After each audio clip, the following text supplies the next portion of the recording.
издание Музея истории и культуры Сысольского района, методический сборник о традиционном костюме сысольских коми конца XIX – начала XX века.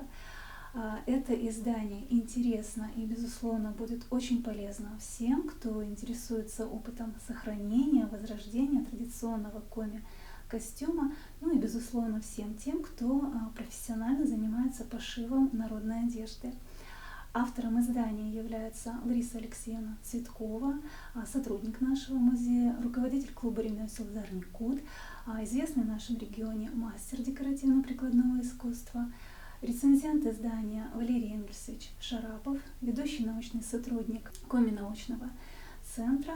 Это издание содержит особенности кроя и декора традиционного костюма сысольских коми, а также все необходимые зарисовки, схемы, чертежи, выкройки, все то, что будет необходимо мастеру для изготовления сысольского костюма.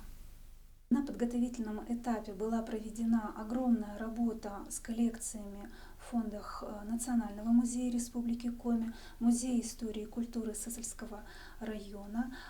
В издании представлено описание тех коллекций, с которыми нам удалось поработать, представлена история традиционной одежды сысольских коми, плетение и ткачество поясов, а также в достаточно богатом приложении даны фотографии и описание сысольского костюма в опубликованных источниках.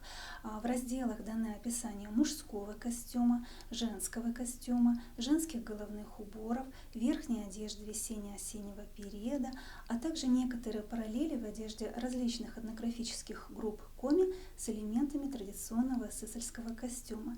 Также в издании представлены все необходимые схемы для плетения поясов, ткачество поясов на бердо, а также схемы сысольского узорного вязания. Сохранением и возрождением народных художественных промыслов Сысольского района занимается клуб ремесел «Зарникут» при Музее истории и культуры Сысольского района. Мастерицы клуба охотно занимаются пошивом народной одежды, и я бы хотела, чтобы они более подробно рассказали о том, как они это делают, о процессе изготовления народного костюма. Сейчас я вам расскажу о традиционном костюме сысольских коми и особенностях их изготовления. Для показа я буду использовать подлинники из Музея истории и культуры Сысольского района, частных коллекций и образцы костюмов, которые были выполнены по проекту «Сыкты в Мокужа Мимуна. Я иду по Сысольской земле». Перед вами мужской костюм. Он выполнен по всем требованиям к пошиву традиционного костюма сысольских коми. Рубаха пестрединная и имеет туникообразный крой. По бокам основного полотнища вставлены боковые клинья и квадратные ластовицы. Рукава заужены к низу. Горловина застегивается на ворот-стойку, и планка застегивается справа налево, как в женской застежке. Штаны шили из холста домотканого или из пестреди в полоску, тоже заужены к низу. Женская одежда коми была более разнообразная, чем мужская, и состояла из сарафанного комплекса северно-русского типа – рубахи и сарафана. Длинная женская рубаха состояла из двух частей – верхней сос и нижний стан. Верхнюю часть шили из более тонкого холста, нижнюю из более грубого. В зависимости от кроя верхней части рубахи можно разделить на два типа – рубаха с кокеткой и рубаха с поляками. Рубаху с кокеткой шили из пестреди в мелкую клетку. Она состояла из цельной кокетки, вот она цельная кокетка, переда со складочками и спинки со складочками, рукавов, зауженных к низу, и квадратной ластовицы. Для того, чтобы шить рубаху с кокеткой, сначала шили кокеточку. Кокетка была двойной, шилась из основной ткани и внутри подшивалась холстом, подоплекой. Далее уже пришивались рукава и квадратные ластовицы. Теперь рассмотрим рубахи с поляками. Поляки – это плечевые вставки. Иногда шили рубахи из белого льна с плечевыми вставками и с пестрью мелкую клеточку. Также рубаху с поляками шили из тонкой хлопчатобумажной ткани, а декорировали рубаху с помощью вышивки. Здесь представлена рубаха с поляками по типу рукава, то есть представлена только верхняя часть рубахи.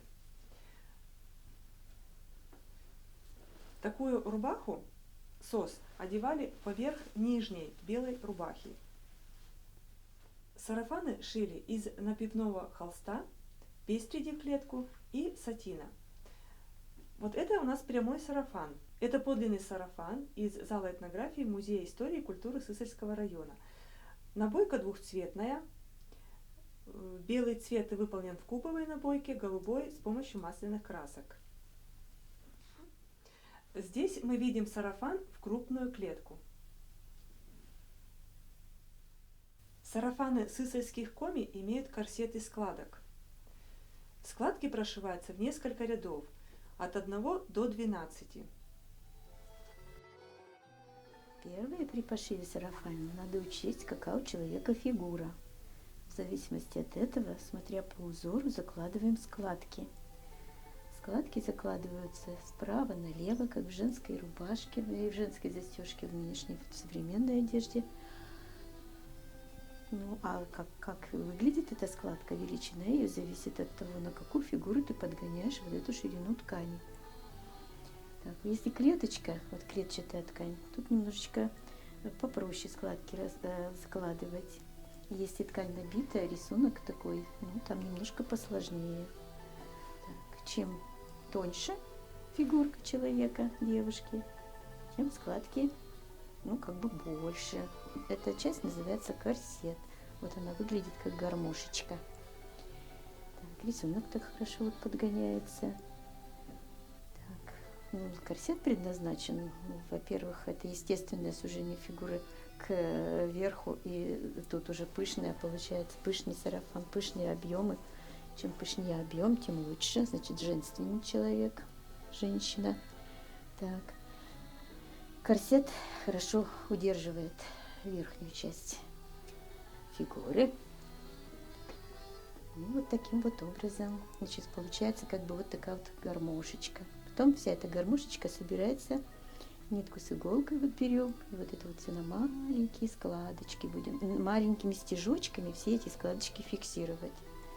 Так, раньше все это делали вручную, сейчас можно на машинке, машинную строчкой. Внизу тут еще будет льняная подоплека, и вот такой корсет хорошо будет удерживать грудь. Женщина выглядит красиво, пышно снизу, тут вот так вот собрано. Вот таким образом.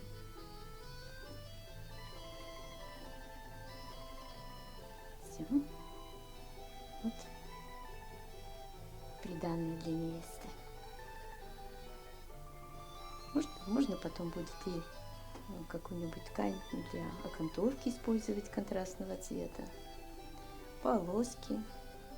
Ну, вот это вот главное. Сначала на человека все примерим по размеру, чтобы если немножко побольше получится, ничего страшного. В любой момент можно складочку немножко заложить, можно отпустить, то есть по фигуре можно регулировать на будущее. Вот, пожалуй, особых секретов тут и нету. В настоящее время мастера работают над созданием женского праздничного костюма сысольских коми. Сейчас мастерица закладывает складки. Складки закладываются в круговую, справа налево. Затем складки собираются на нить до размера объема груди. Это очень длительный и трудоемкий процесс. Складки должны быть ровные, одинаковые.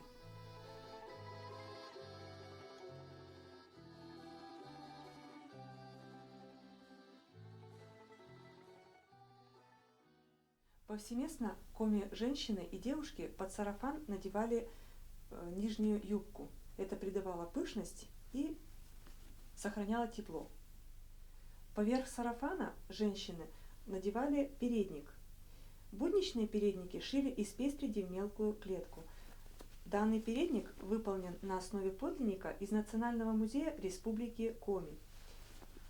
Передник сшит из пестреди в мелкую клетку, красного сатина, а вышивка выполнена с помощью болгарского креста.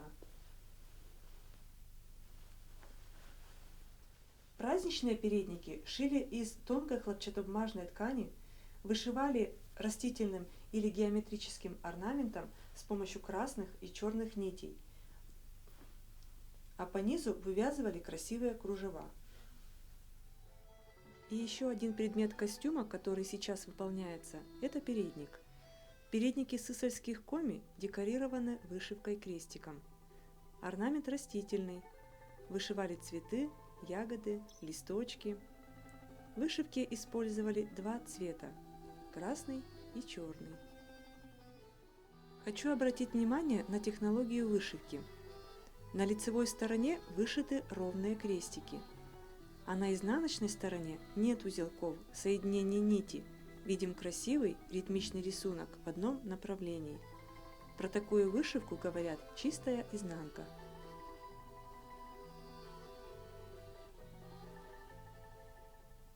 Замужние женщины обязательно покрывали голову платком либо головным убором. Надевали и головной убор на мягкий чепец, повойник. Иногда вместо повойника использовали небольшую косынку, чиблик или чибрик. А надеть же такой платочек говорили чиблигачем или чибрикачем. Женским головным убором праздничным на Сысоле был сборник. Сборник имел коническую форму, состоял из мягкого чепца и твердого околыша. Поверх околыша надевали платок и завязывали сзади. В методическом издании представлен материал о крое и пошиве предметов костюма. Вот здесь представлен подлинник из Музея истории и культуры Сысольского района. Данный предмет воспроизведен современными мастерами на основе подлинника. Здесь представлен подлинный сарафан из Музея истории и культуры Сысольского района. Набойка двухцветная. Белый цвет выполнен с помощью кубовой набойки, голубой с помощью масляных красок. Для того, чтобы воспроизвести новый сарафан, нам нужны были штампы. Мы заказали новые штампы и с помощью акриловых красок и штампов создали новую ткань и сшили уже сарафаны. Набойка на ткани выполняется таким образом. С помощью губки наносится краска на штамп, штамп прикладывается к ткани, прибивается молоточком и получается на ткани оттиск.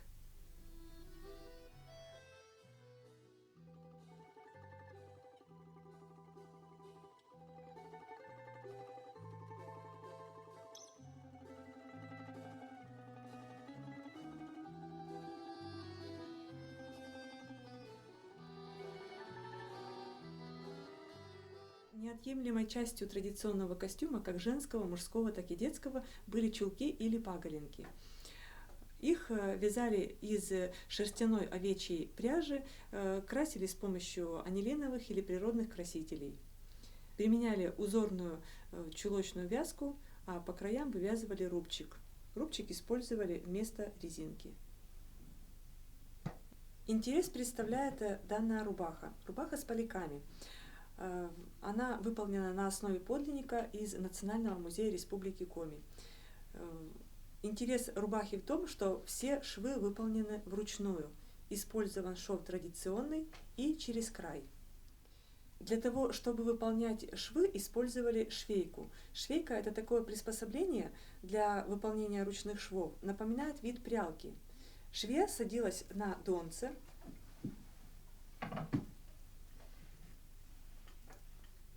закрепляла на верхнюю часть швейки ткань, которую нужно было подшивать, пришивать. Ткань натягивалась, и швея шила. Таким образом, швы получались ровные и увеличивалась скорость пошива.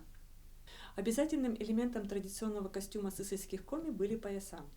Пояса были плетеные и тканые. Плетеные пояса выдавали повсеместно, а пояса такого вот качества были только в нашей местности. Особенность тканых поясов в том, что использовались приглушенные цвета, не было ярких оттенков, и в заправке использовалась брань 1:1.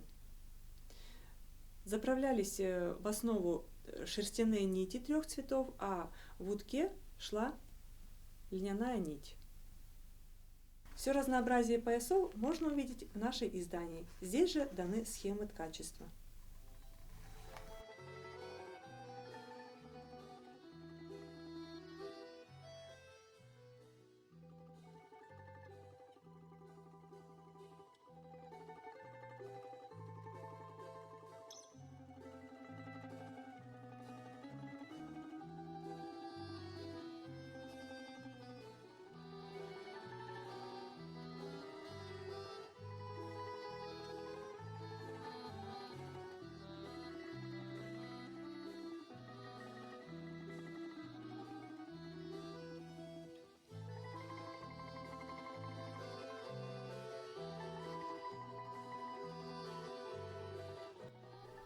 Благодарим всех за проявленный интерес, за то, что просмотрели наш фильм. Будем очень рады, если наше издание поможет вам в воспроизведении новых костюмов, если поможет вам в работе. Успехов вам и процветания! Книга издана в рамках проекта «Связующая нить» на средства гранта главы Республики Коми в области народных художественных промыслов и ремесел. Проект реализован в 2020 году. Сегодня книги безвозмездно переданы уже Национальной библиотеке Республики Коми. Они поступили во все библиотеки Сысольского района, а также переданы всем учреждениям культуры, которые занимаются сохранением и возрождением коми народного костюма.